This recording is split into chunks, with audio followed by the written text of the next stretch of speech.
करते हैं दोस्तों आपका हमारे चैनल के अंदर। वीडियो में आगे बढ़ने से पहले नए दोस्तों से कहूँगा कि चैनल को सब्सक्राइब ज़रूर कर लीजिएगा।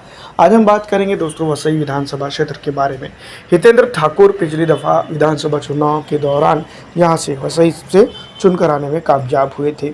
इस बार दोस्तों मैं बता दूं कि काफ़ी कांटे की टक्कर हो सकती है। 1,29,50 वोट हासिल करके मैं आपको बता दूं कि बहुजन BVA मतलब हितेंद्र ठाकुर पहले नंबर पर रहे थे। वहीं शिवसेना 76,955 वोट हासिल करके सेकंड नंबर की पोजीशन पर रही थी और कई एक पॉलिटिकल पार्टीज़ भी चुनावी मैदान में ज़रूर थी। लेकिन अगर सीधी तौर पर अगर देखा जाए तो BVA उस वक्त जो है तो मैं आपको बता दूं कि मौजूदा इंडिया गठबंधन का हिस्सा समझी जा सकती थी। लेकिन दोस्तों मैं आपको बता दूं कि इस बार विधानसभा चुनाव की अगर हम बात करें तो कई एक मुद्दे जो है तो दोनों के सामने रोनुमा होते हुए नज़र आ रहे हैं।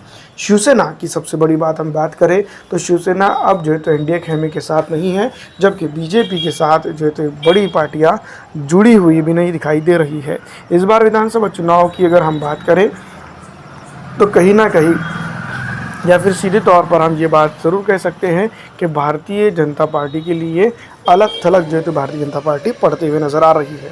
इसी तरह का अगर माहौल रहता है तो इस बार विधानसभा चुनाव के अंदर हम सीधी तौर पर कई एक बड़े उलटफेर राजनीतिक तौर पर देख सकते हैं, जिसमें मैं सबसे बड़ा मैं आपको बता दूं कि सबसे बड़ा उलटफेर हम जिसको कह सकते हैं वो ये कि भारतीय जनता पार्टी जो तो अकेले चुनाव लड़ रही है, ये समझा जा सकता है। एकनाथ शिंदे की सेना की अगर हम बात करें तो काफ़ी कुछ थोड़ा बहुत पावर नज़र आता है, लेकिन राष्ट्रवादी कांग्रेस पार्टी अजीत पवार की अगर हम बात करें तो फिलहाल जिस तरह से उनके नेता दिखाई देते हैं उतने नेता जो तो विधानसभा चुनाव के अंदर चुनकर आएंगे या नहीं, इसके ऊपर एक बड़ा सवालिया निशान खड़ा हो सकता है। इस वसई विधानसभा क्षेत्र की अगर बात करें तो कई एक मुद्दे यहाँ पर भी हैं और कई एक मुद्दों के ऊपर जो तो BVA के हितेंद्र ठाकुर भी मैं आपको बता दूं कि यहाँ नाकाम हुए हैं।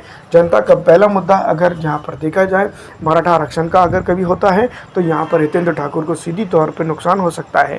हितेंद्र ठाकुर की अगर हम बात करें तो पिछली विधानसभा चुनाव के दौरान जिस तरह से वादे उन्होंने किए थे, जिस तरह से जो तो चीज़ें कही गई थी, उतना वो पूरा करने में नाकाम रहे हैं।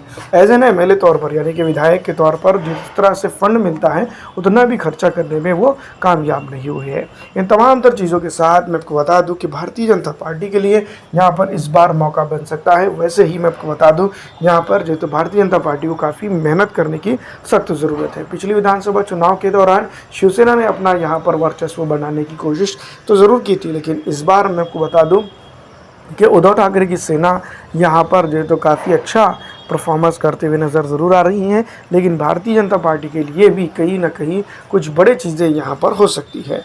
मराठा आरक्षण का मुद्दा अगर कमज़ोर पड़ता है तो यहाँ पर बीजेपी को फ़ायदा होता है, अगर मराठा आरक्षण का मुद्दा मजबूत होता है तो यहाँ पर सीधी तौर पर बीजेपी को नुकसान हो सकता है। आपको क्या लगता है मैं कमेंट करके ज़रूर बताइएगा। फिलहाल इस वीडियो में इतना ही दोस्तों।